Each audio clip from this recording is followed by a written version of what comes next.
आज हम आपके समक्ष यानी श्रीपाल चरित्र, मैना सुंदरी चरित्र या श्री मैना सुंदरी नाटक, अष्टानिका आदि पर्व के समय में अष्टानिका गाँवों में कौन होता है, तो श्रीपाल मैना सुंदरी नाटक न्यामर सिंह जी का, हमारे यहाँ मौसी के लड़के थे सागरमल जी का, बढ़िया सुंदर कंठ था। आहा, जब वो उसको पढ़ते थे आनंद आता था। लोग 8 बजे से रात्रि को 11 साढ़े 11 बजे तक बराबर सब माने महिला वर्ग और पुरुष वर्ग और सब सुनते थे। क्या आनंद आता था, क्या उपयोग लग जाता था उसमें।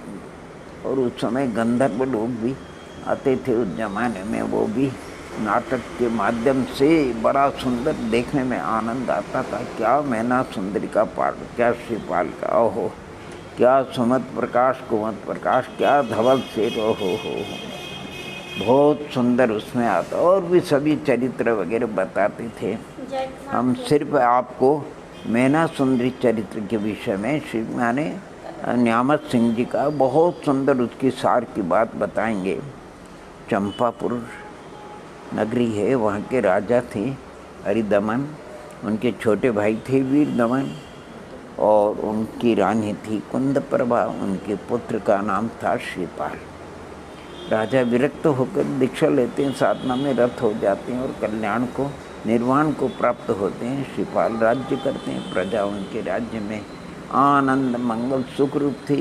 लेकिन किसी भाव में पूर्व भाव में उन्होंने आयतनों निर्घंत मुनिराज साधना के उनका अभिनय के बढ़ता है, यहाँ तक वो भयंकरता को प्राप्त होता है कि स्वयं तो त्रस्त थे, लेकिन उसकी दुर्गंध से सारी प्रजा त्रस्त हो गई। प्रजा की भलाई के लिए श्रीपाल जी ने धरोहर रूप में अपने वीर दमन चाचा को प्रजा का पालन हेतु राज्य सौंप दिया और स्वयं अपने साथियों के साथ जंगल को निकल गए। जंगल में विचरण करते करते करते कहीं अवंती देश उज्जैनी नगरी के जंगल में पहुंच गए।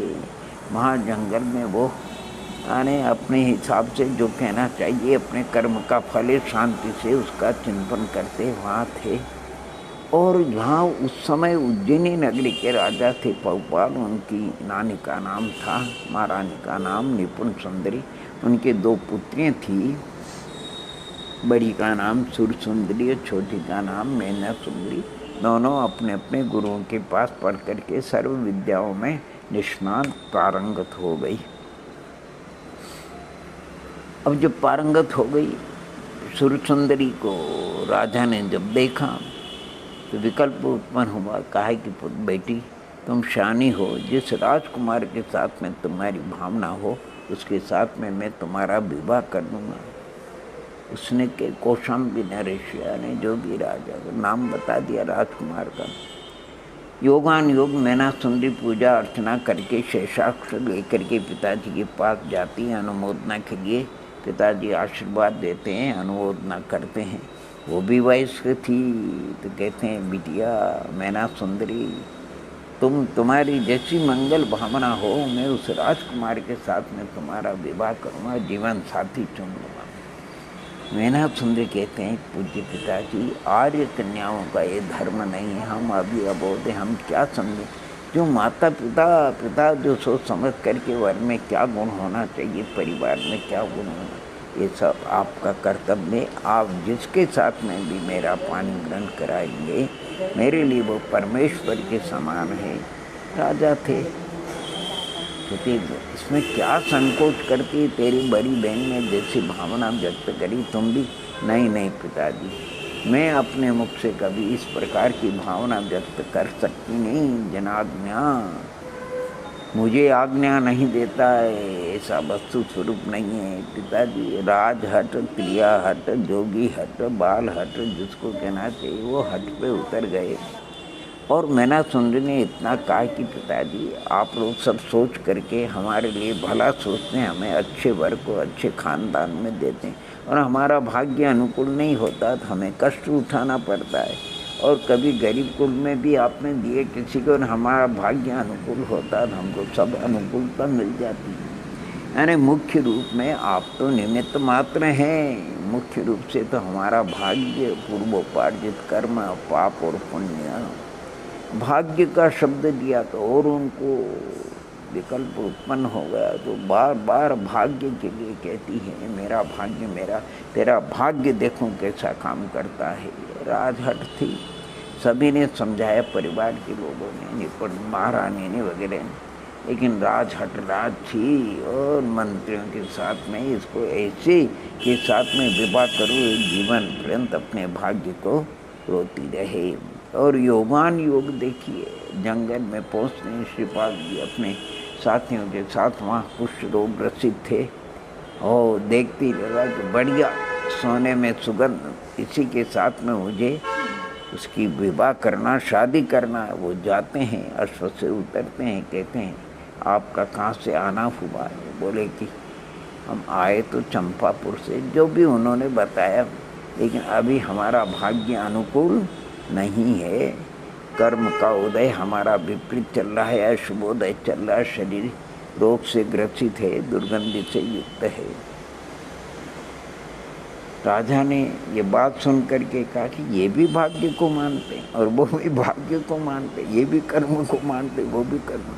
बहुत अच्छी कुंडली मिल रही, मुझे तो इन्हीं के साथ में शादी करना। उनसे कहा गया कि मेरी पुत्री है, मैना सुंदरी वयस्क है और मेरी भावना में आपके साथ में उसका पाणी ग्रहण विवाह करना चाहता हूँ। नहीं नहीं राजन, तुम अपनी पुत्री को कष्ट में मत डालो, देखो प्रत्यक्ष देखो हमारा शरीर। राजा कहाँ मानने वाला था, बस नहीं, मैंने तो निर्णय निश्चय कर लिया, मैं आपके साथ में उसका जीवन साथी बनाऊंगा। और ज्योतिषी वगैरह से कहा तुम तो मूर्ति निकालो जल्दी, और ज्योतिष मूर्ति भी बड़ा सुंदर निकला। राजा की यहाँ कौन सी कमी की बात है, और तुरंत शादी का श्रीपाल जी के मना करने पर भी उन्होंने अपनी पुत्री का विवाह श्रीपाल जी कुष्ठ रोगी के साथ में कर दिया। निपुण सुर सुंदरी मैना सुंदरी से गले लगती है, मिलती है, अपनी भावना व्यक्त करती है। बेना, बाबुल ने तुमको बहुत दुख दिया। मैना सुंदरी तत्व ज्ञान से भरपूर थी, क्या कहती है, नहीं नहीं बेना, बाबुल ने कुछ मुझको कष्ट नहीं दिया, ये तो हमारा भाग्य इसी तरह का था। अरे क्या कहती सुरसुंदी, बेना तुम्हें तो कुष्ठी भरतार मिला। नहीं नहीं बेना, तुम्हें कुष्ठी दिख रहा है, मुझे तो चंद्र बदन होनहार, चंद्रमा की समा सुंदर दिखाई दे रहे। फिर भी सुरसुंदी कहते हैं बहना,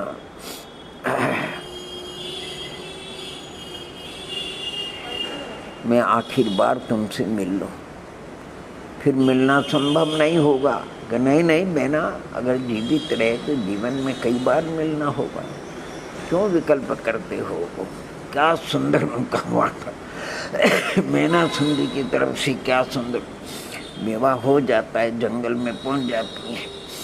वो अपना कर्तव्य पालन करने के लिए उनका वैयावृत्ति करते। वो बोले कि ये छुटका जैसे कोरोना कौन सा रोग है, एक दूसरे को लग जाता है, दूरी रखना पड़ती है। श्रीपाल जी मना करते हैं, बोले कि नहीं, मेरा धर्म है, मेरा कर्तव्य है, मैं आपकी सेविका, मुझे आपकी सेवा करना है। योगान योग की निर्घंट गुरुओं के दर्शन का योग मिलता है। गुरुदेव से प्रार्थना करते हैं तो गुरुदेव जानते हैं पूर्व में कोई अशुभ कर्म का ये फल है, सब उनके ज्ञान में झलकता है। मैना सुंदरी कहते हैं इस रोग का निवारण का कोई उपाय तो बताइए। उपाय यही है, अच्छा बढ़िया कर्तव्य करो तो पाप कर्म रस सूख जाएगा, पुण्य कर्म का रस बढ़ जाएगा, अथवा पाप कर्म पुण्य रूप में बदल जाएगा। तो भगवान बताइए मैं क्या करूं? व्रतों के लिए तो देव पूजा, गुरुपाष्टि, स्वाध्याय, संयम, तपोदान। कहते तुम तो पूजा अर्चना करो और सिद्ध भगवान की पूजा अर्चना करो, सिद्ध चक्र मंडल ध्यान करो, सिद्धों की आराधना करो और यंत्र नमन का जल उनको लगाओ, छिड़को, निरोगता को प्राप्त हो जाओ। और मैंने तो श्रद्धा और आस्था के साथ कोई 8 दिन तक सिद्ध भगवान की आने आराधना करती रही और यंत्र नमन कर झलक छिड़कती रही। और उनका भी पुण्योदय आने वाला था, मैना सुंदरी का योग मिलना था। धीरे धीरे कुछ रोग का निरमन हो और स्वस्थ हो गए, सुंदर हो गए, शरीर पहले के समान, कोटि भट्ट कामदेव के समान। कुछ दिन वहाँ रहे, उनको एक दिन निद्रा नहीं आ रही थी। मैना सुंदरी भी जग गई। कहते हैं क्या स्वामी ने आपको क्या विकल्प है, कौन सी तकलीफ है? कि नहीं मुझे और कोई तकलीफ नहीं, यहाँ मुझे दामाद के नाम से जानते, मेरे पिताजी को कोई नहीं जानते हैं। मैं चंपापुर नगरी के राजा अर्थात हरिदमन का पुत्र श्रीपाल कोठी भट्ट, मेरे चाचा वीर दमन, माता कुंद प्रभा आदि बहुत बड़ा राजा हो, लेकिन यहाँ कोई नहीं जानता। इसलिए विकल्प है कि मैं कहीं देशांतर में जा कर के पुरुषार्थ करूँ, अपने भाग्य को अजमाऊँ। ये तो बहुत अच्छी बात है, इसमें कोई तो जरूर देशांतर चलिए। लेकिन मैं देशांतर जाऊँगा, देशांतर में अनेक प्रकार के उतार चढ़ाव आता है, कहाँ रहना, कहाँ खाना है, इसलिए मैं आपको ले जाने असमर्थ हूँ, आपको यहीं रहना है। और माता जी भी आ गई है, कुंद प्रभा, उनकी भी उम्र है, आपको माता जी की सेवा में रहना है। और मैं जल्दी से जल्दी आपके पास आऊँगा देशांतर से। अब सोचो आप कैसा लगा होगा उस समय मैना सुंदरी। लेकिन फिर भी तत्वज्ञान के बल से माने पहले तो साथ में चलने का आग्रह करती रही, बाद में समझ गई। कहते कोई बात नहीं, लेकिन इतना तो बताइए पतिदेव कि आप कितने समय के बाद वापस आपका पदार्पण होगा? कि मैं और तो नहीं, कम से कम इतना 12 वर्ष का उल्लंघन नहीं करूँगा, 12 वर्ष के भीतर मैं आ जाऊँ। 12 वर्ष एक दिन भी रहना मुश्किल है, तो 12 वर्ष किसको कहते हैं? फिर भी तत्वज्ञान से अपने मन को समझाया, हृदय को समझाया। श्रीपाल जी देशांतर को चल देते हैं। योगानुयोग एक बगीचे में विश्राम करते हैं। वहाँ कोई एक साधक साधना कर रहा था, किसी मंत्र की सिद्धि, चित्त की कमजोरी, अस्थिरता से मंत्र सिद्ध नहीं हो रहा था। दयालु थे, उससे पूछा, परिचय पाया कि मैं ये मंत्र सिद्ध कर रहा हूँ। कहते भैया अगर आप मुझे बताओ और मैं से सिद्ध होता है तो मैं आपको सिद्ध करके दे देता। उसे मंत्र बताया और इन्होंने दृढ़ता के साथ उसको सिद्ध कर दिया और उस मंत्र को दे दिया। बड़ा प्रसन्न हुआ, बोले ये तो बड़े सत्पुरुष है, पुण्य पुरुष है, मेरे से कई दिनों से मंत्र की सिद्धि नहीं और इन्होंने अंतर्मूर्ति में उसकी सिद्धि कर दी। बड़ा वो भी उत्कृष्ट था कि ये उपकार को भूलने वाला। उसने 2 विद्या इनको दी, जल तारणी और शत्रु निवारणी। इनके पास देखो देशांतर में लाभ तो होता ही है, दोनों विद्याएं। पर आगे चलते हैं, किसी नगरी के पास में एक बगीचा था, वहाँ विश्राम करते हैं। और योगान योग की उस नगरी के पास में समुद्र तट था। एक धवल सेठ करके बड़ा सेठ था, व्यापारार्थ उसके जहाज वहाँ रुके हुए थे और वो कुछ कारण से वो जहाज चल नहीं रहे थे। अज्ञानी असमझ लोग समझते नहीं, देवी का प्रकोप है, फला है, ढीला है। वस्तुतः देवी का प्रकोप वगैरह नहीं, जहाज में लोहा लगे रहता है और कहीं चुंबक होता है तो वो खींचता है, इसलिए जहाज आगे नहीं बढ़ता है। यानी एक भुवनेश्वर उड़ीसा में, भुवनेश्वर जो उड़ीसा की राजधानी है, वहाँ पर एक कोणार्क मंदिर है। जब दक्षिण यात्रा गए थे उसको भी देखने का अवसर मिला। यानी सूर्य रथ माने सूर्य का मंदिर कहलाता था। सप्त घोड़े, उसको क्या सुंदर उसका बनावट थी, देखने लायक है। हजारों लोग देखने के लिए आते थे। उस कोणार्क यानी अर्क कहते हैं सूर्य को, वहाँ सूर्य की प्रतिमा थी, वो चुंबक की थी।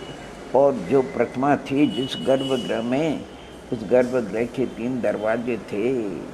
3 दरवाजों से देखो क्या पुराने लोगों की कितने बुद्धिमान थे, कलाकार के थे। उस मंदिर को आज भी उस कला को देखने के लिए हजारों लोग आते हैं।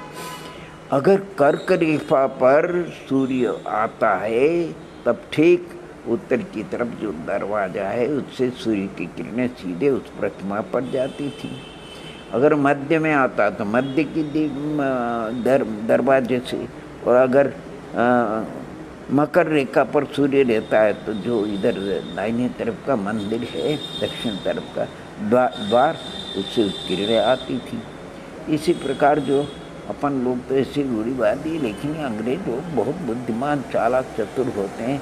मद्रास से विशाखा जब कलकत्ता तरफ जहाज ले जाते हैं और वो कोणार्क मंदिर से बहुत समुद्र तक निकट है, और सूर्य की प्रतिमा चुंबक इतना उच्च कोटि का था कि वो लोहे को खींचता था। जब पता लग गया अंजना कि यहाँ कहीं कहीं चुंबक है, लोहे को देखते देखते कहाँ खींचा जा रहा है, कहाँ खींचा जा रहा है, और वो मंदिर के पास पहुँच गए। सुनते वो सूर्य की प्रतिमा चुंबक की निकाल करके आज भी लंदन में म्यूजियम में विराजमान है। मतलब कहने का ये था कि जहाज चल नहीं रहे थे डबल सेट के, किसी ने कह दिया कि यहाँ कोई देवी का प्रकोप है, उसको बलि चाहिए, और पैसा वाला था, अपने सेवकों से कहा जाओ ढूंढ करके लाओ, जो भी खर्चा होए वो करेंगे अपन। वो ढूंढते ढूंढते उस बगीचे में पहुंच गए जहाँ शिवपाल जी विश्राम कर रहे हैं। देख करके अरे ये बड़ा सुंदर नर, इसकी बलि से अपना काम हो जाएगा। बस खूब कुछ बातें करे थे। शिवपाल जी जागृत हो जाते हैं, नमोकार मंत्र पढ़ते हैं, उनकी ओर देखते हैं, पूछते क्या बात है, आप लोगों को चिंता है, किसी बात की चिंता है कि नहीं? हमको बता दिया उन्होंने कहा हमारे सेठ के जहाज यहाँ पर है, चल नहीं रहे हैं। तो किसी ने कहा कि बलि, कोई देवी का प्रकोप है, वहाँ बलि चाहिए। तो आप सरी के सुंदर व्यक्ति और कहाँ हो, क्योंकि बलि के लिए आंगोपांग सही होना चाहिए, हीनांगी की बलि नहीं होती है। तो शिवपाल जी तो बहुत तत्वज्ञानी थे, सुबह थे, कुछ विकल्प नहीं था। अच्छी बात है, चलो मैं चलता हूँ तुम्हारे साथ में। चले गए जहाँ जहाज थे, और धवल सेठ आदि को बुलाते हैं। बुला करके क्या चाहते हो? कि बलि चाहते हैं। तो धवल सेठ उस समय क्या न्यामत सिंह जी क्या कहते, अरे मूर्ख बंदे, हिये के अंधे, हिये में ध्यान धर कर देख, जीव हते से कहो तो कैसे चलेंगे, प्राण हित कर दे। अरे मूर्ख, समझो तो सही, जीव की विराधना करने से क्या ये प्राण तुम्हारे जहाज चल देंगे? अरे जो मैं अपना बल प्रकाशूं, छिन में मारूं, लड़ कर दे, तुम्हारे कुछ फौज पांठा क्या है? मैं अपना बल प्रकाशूं, सबको अभी तुम्हें पराजित कर सकता हूँ, लेकिन नहीं, मैं जहाज को आपके चला देता हूँ। उन्होंने अपने शारीरिक बल से, उनमें कोटि बल था, और जहाज को धक्का दिया, जहाज चल दिए। धवल सेठ विचार करता ये तो बड़े बहुत पुण्य पुरुष काम का है, इनको तो साथ में ले लो, बड़ा आनंद, अच्छा रहेगा, व्यापार में भी लाभ होगा। वापस आते हैं, आप हमारे साथ में चलो, हम चलने के लिए तैयार हैं, लेकिन व्यापार में जितना लाभ हो उसका 10% हमको देना होगा। मंजूर है, कोई बात नहीं। जहाज में चल दिए। चलते चलते समुद्र किनारे दूसरी जगह पड़ाव था, शायद कुमकुम द्वीप था, वहाँ पर जहाज के लंगर डाले। सेठ था, राजा के भेंट लेकर के गया। शिवपाल जी थे, बोले क्या करना आपने? पूछा कहीं एक मंदिर तो नहीं? जिन मंदिर है, पता है कि एक शस्त्रकुट मंदिर है, उसकी किवाड़ बंद है, लेकिन खुलते नहीं। कोई बात नहीं, आने जा करके बाहर से दर्शन कर लेंगे। शिवपाल जी पहुँच गए, जा करके भगवान की स्तुति करने लगे। नमो जय जय ओम जय जय नमोस्तु नमोस्तु नमः सकल गिरि न्याय तद्मिन आनंद रश्मि सो जिनेन्द्र जयवंत। और क्या पुण्य से वो कपाट खुल गए। वहाँ जो सेवक थे, रक्षक थे, उन्होंने जाकर के राजा से कहा कि राजन कोई पुण्य पुरुष आया है दर्शन करने के लिए, और आपके कपाट खुल गए। निमित्त ज्ञानी ने बताया था राजा को कि जिस दिन जिस पुरुष के योग से शस्त्रकुट चैत्यालय के किवाड़ खुल जाएगा, कपाट खुल जाएगा, तुम्हारी पुत्री रहन मंजुषा का वही पति होगा। बस 60 बार से विवाह कर दिया जाता है। अरे देखो, पुण्य पुरुषों को कहाँ कमाना पड़ता है। मैंने रहन मंजुषा से माने क्या सुंदर, माने प्राप्त हो गई, और राजा के द्वारा बहुत कुछ दिया गया, वो भी प्राप्त हो गया। धवल सेठ कुछ दिनों के बाद आगे चल देते हैं व्यापार के लिए। ओहो, चोरों का प्रकोप होता है, लूटने के लिए तैयार होते हैं, सब त्रस्त हो जाते हैं, घबरा जाते हैं।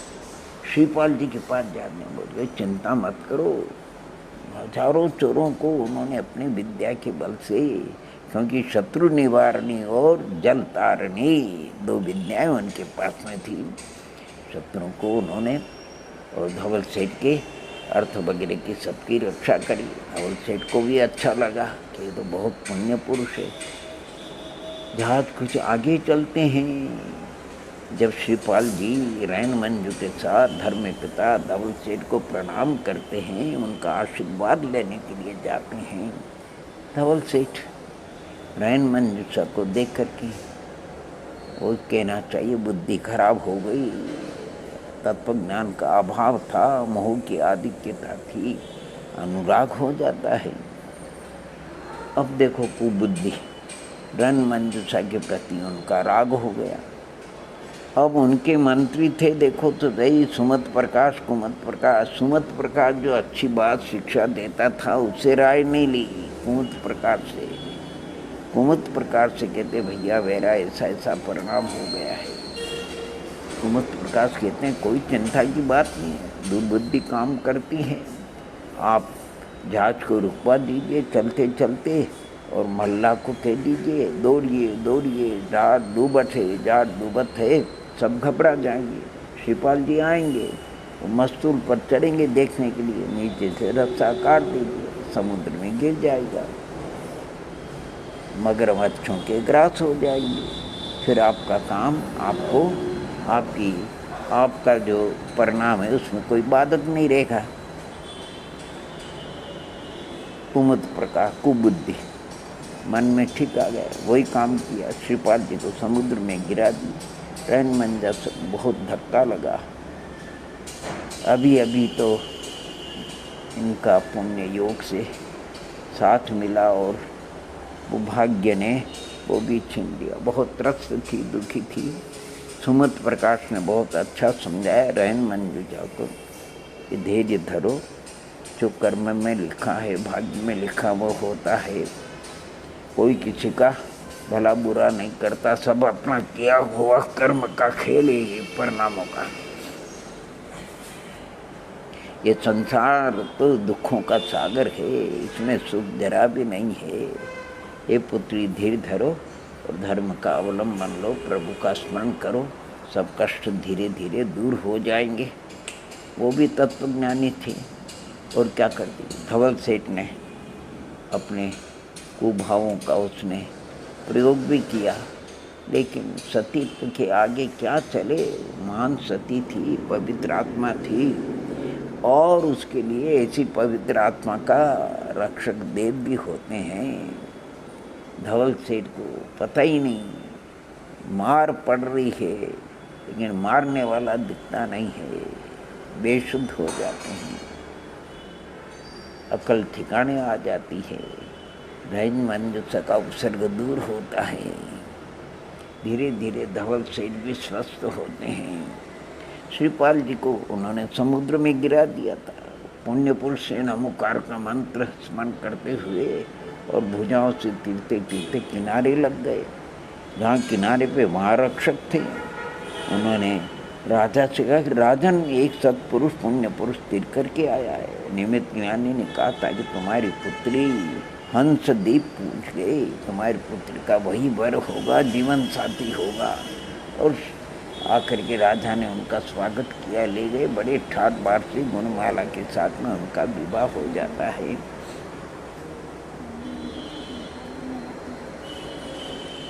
अब वहाँ ये तो रात दामाद सब प्रकार की अनुकूलता हो गई और ये जहाज भी कुछ दिनों के बाद वहीं पहुँच गए। वही धवल से व्यापार के लिए राजा को भेंट हुई और वहाँ श्रीपाल जी को देखा। ओहो, जिसको हमने समुद्र में गिराया, जिसकी धर्म पत्नी के साथ में हमने अनुचित व्यवहार किया, और राजा का यह, अब तो हमारी, अगर राजा को इस बात का पता लग जाएगा तो अनर्थ हो जाएगा। तुरंत राजा से मिल कर वही कुमत प्रकाश कुबुद्धि उसी के पास जाते हैं, क्या करना क्या नहीं। सुमत प्रकाश की बात ही नहीं माने वो, धवल से होनहार क्या करिए, बुद्धि कर्मानुसारणी। कोई कुमुद प्रकाश कहते हैं आप कुछ मत करिए, कुछ नृत्य कला में निपुण उनको बुलाइए, भांडों को बुलाइए, उनको थोड़ा लोभ लालच दीजिए, राज दरबार में जाकर के वो अपनी कला दिखाएंगे और राजा प्रसन्न होकर ये दान माने पारितोषिक दे दे। उस समय तुम शिवपाल के गले लग जाना और अरे मेरा पुत्र, मेरा जाया, मेरा बेटा, मेरा भैया, ओहो मेरा दोस्त आदि दुनिया भर की, वो तो निपुण होते ही हैं।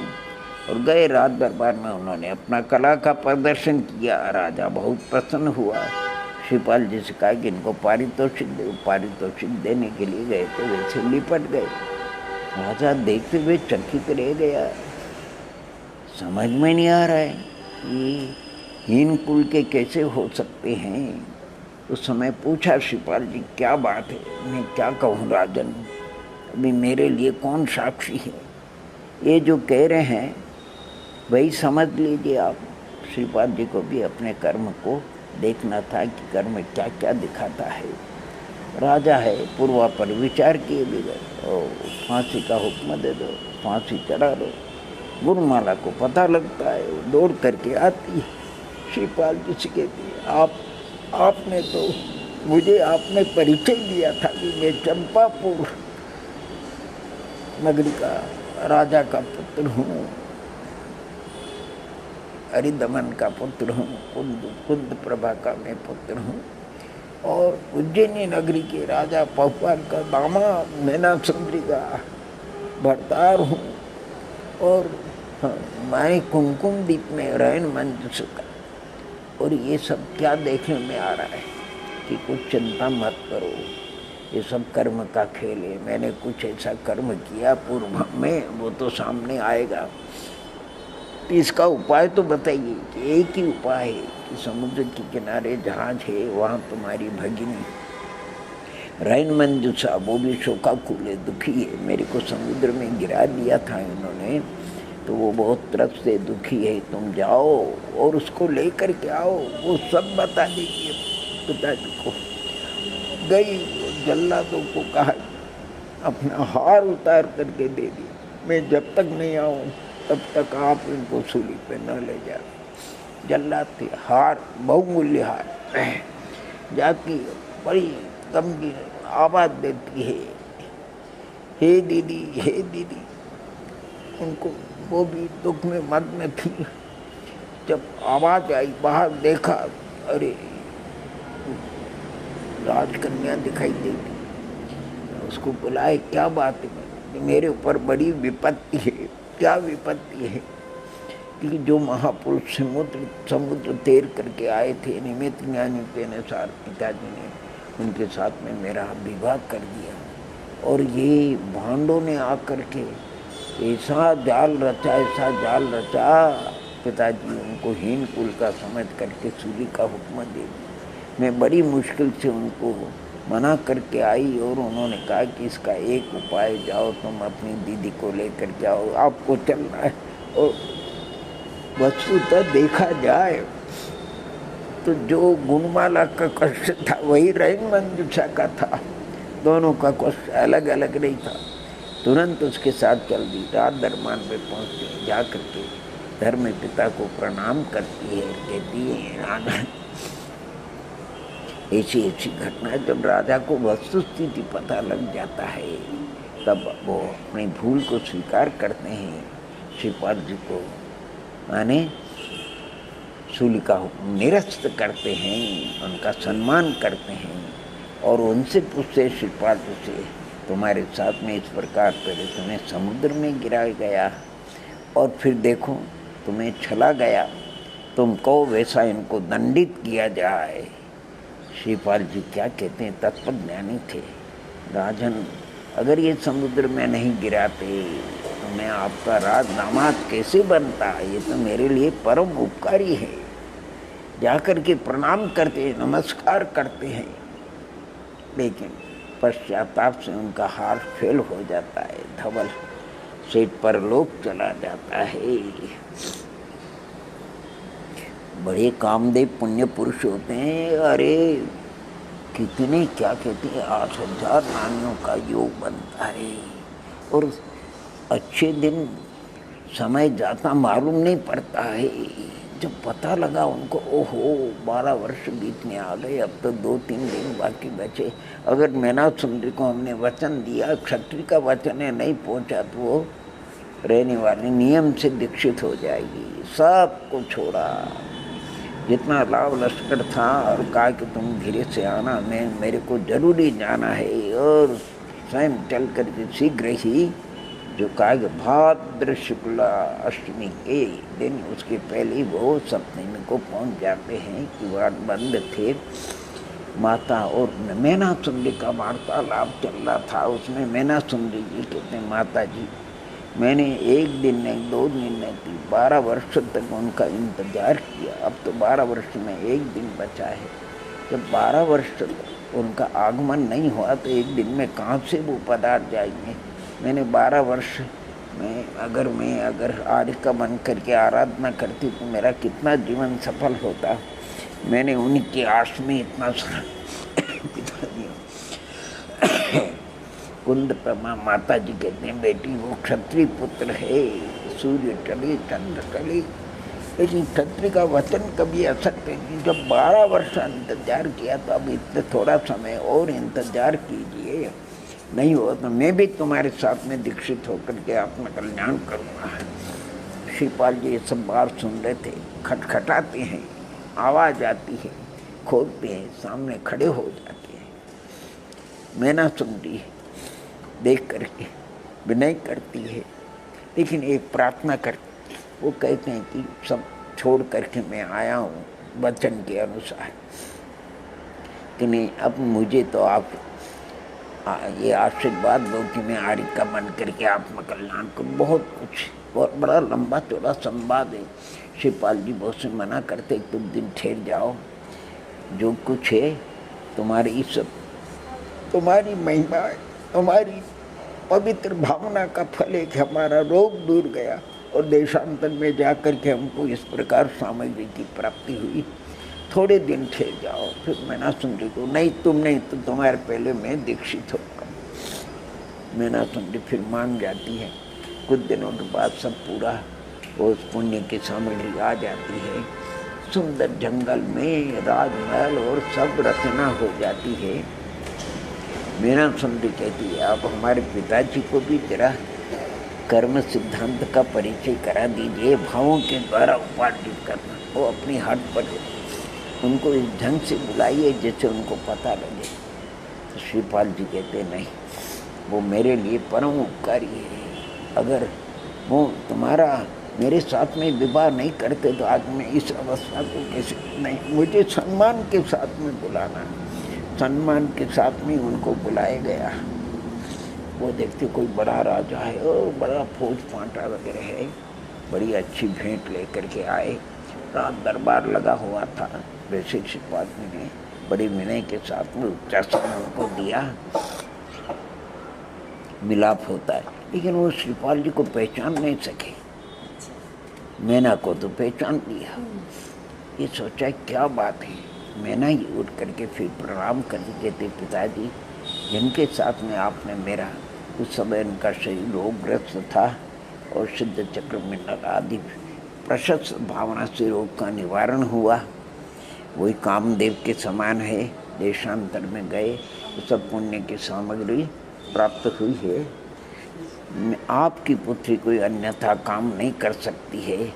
जीवन में एक ही आदर्श होता है, जो आदर्श हृदय में होता है वो अन्यत्र में क्या। सीता का अरे अग्निकुंड में जब कहा सबके सामने पवित्र सीता, अग्निकुंड में प्रवेश करो। ओ मन वचन काय से अगर स्वप्न में भी राम के अतिरिक्त कोई अन्यथा भाव हुआ, हे अग्नि विश्वानर आज न्याय तेरे को सौंपती हूँ, मेरे शरीर को भस्म कर देना, नहीं तो तुम मेरे शरीर को भस्म नहीं करना। नमोकार मंत्र के देखो देवातिशय होता है, आँच भी नहीं आती है सीता को, तो ऐसे पवित्र आत्मा को कहाँ होता है। राजा फिर समझ गए कि नहीं, भाग्य बड़ा बलवान होता है। मैंने इसको कष्ट में कि जीवन पर्यंत कष्ट के अंदर, लेकिन इसका तो बड़ा पुण्योदय दिया। ये तो कष्ट तो जाने दो, ऐसा वन ढूंढने से नहीं मिलता, ऐसी सामग्री नहीं मिलती। वो भी तत्वज्ञानी हो गए, उनको भी वस्तु स्वरूप समझ में आ गया। इसके बाद फिर वो अपनी चंपापुर नगरी को लौटते हैं, माता जी के साथ में संदेशा भेजते चाचा के पास। उनको थोड़ा लोभ आ जाता है, वो रात देने के लिए तैयार नहीं थे, थोड़ा संघर्ष होता है, फिर राजा बन जाते हैं। चाचा भी रात दे देते हैं, वो भी दीक्षित हो जाते हैं, शिपाल राज करते हैं। फिर वैराग्य की उत्पत्ति। निर्घंत मुनिराज से पूछते हैं, भगवान जीवन में इतना उतार चढ़ाव, वो पूर्व भव की बता, तुमने मुनिराज को देख करके इस प्रकार अपशब्दों का प्रयोग किया और उनको समुद्र में डालने के लिए उनको सूली पे, ये सब पूर्व कर्म का फल है। फिर उसी पाप का उदय तो तुम्हारे उसी भव में आया था। फिर निर्धन संतों के उपदेश से तुमने व्रत किए थे तो अच्छे को अनुत्तम कामदेव हुए और इस प्रकार की तुमको सामग्री मिली, लेकिन पाप शेष रह गया था, इससे कुछ रोग हुआ, समुद्र में गिराए गए, सूली का हुक्म हुआ। लेकिन सब अनुकूलता में जब पुण्य का उदय होता, सब अनुकूल हो जाते, पाप का उदय होता है। कहने का तात्पर्य कि श्रीपाल मैनासुंदरी का चरित्र पढ़ करके आप और हम भी परिणामों के द्वारा उपार्जित कर्म, किसी को दोष नहीं देना, निमित्त का दोष नहीं, वो तो निमित्त मात्र है, मूल तो कर्म है, और कर्म का भी दोष नहीं, वो भी तो अचेतन है। मूल तो अपने परिणामों के द्वारा विद्यमान है वो तो, और परिणामों के अंदर भी हमने प्रमाद किया, भूल किया, अगर हम उस समय सावधान रहते, उपयोग को संभालते तो अशुभ परिणाम नहीं होते। इसलिए प्रत्येक भव्यात्मा को इन चरित्र को पढ़ करके सुंदर से सुंदर अपने परिणामों को उज्ज्वल बनाना, पवित्र बनाना, स्वच्छ बनाना, निर्मल बनाना, और कभी धर्मायतनों का, वितराग देव गुरु शास्त्र का और अन्य किसी भी कभी किसी प्रकार से उनका अभिनय करना, तिरस्कार नहीं करना, किसी की निंदा नहीं करना, सबसे बड़ी बात है। सबका कल्याण हो, सब जीव सुखी हो। अरे भैया, बुरा जो देखन में चला, बुरा न मिलिया कोई, जो दिल खोजा अपना मुस्सा बुरा कोई, आप भलो सब जग भलो, बुरो भलो ना कोई। इसलिए स्वप्न में भी कभी किसी के प्रति कोई भी हो, अरे अपशब्द का प्रयोग करे, नुकसान करे, उसका दोष नहीं, वो अपने पूर्वोपार्जित कर्म का संयोग। यही तो समय सार पढ़ने का मंदाधिकार में आचार्य कुंद स्वामी और अमृतचंद स्वामी सब बताते हैं। कोई अपने को मारने का भाव करता है, लेकिन आयु कर्म जब तक हमारा तब तक मार नहीं सकता। मारने के भाव से उसको पाबंद होगा, मरना ना मरना, जीवित रहना मरना, ये हमारे आयु कर्म के अनुसार है। उसकी भावना है हमको दुखी करने की, लेकिन हमारे पुण्योदय है, वो दुखी नहीं कर सकता है। उसको सुखी करने की भावना है, दुखी करने की भावना से उसको पाबंद होगा, सुखी करने की भावना से उसको पुण्यबंद होगा, लेकिन पुण्य के बिना सुखी हो नहीं सकते, व्यवहार में हो। इसलिए समय सारा दी सब कोई चरित्र नहीं है, ये सब तत्व का स्वरूप है, लेकिन आप और हम कहाँ उसको पढ़ लेते हैं, अपने पर घटित नहीं करते। सब समय सार उसमें आ जाता है, प्रवचन सार आ जाता है, तत्वार सूत्र आ जाता है। एक ग्रंथ को आत्मसात कर लें, कल्याण हो सकता है। क्या सुंदर, क्या प्रद्युमन चरित्र कभी आपको बताएंगे। पहली बार हमने जीवन में प्रद्युमन चरित्र को पढ़ा।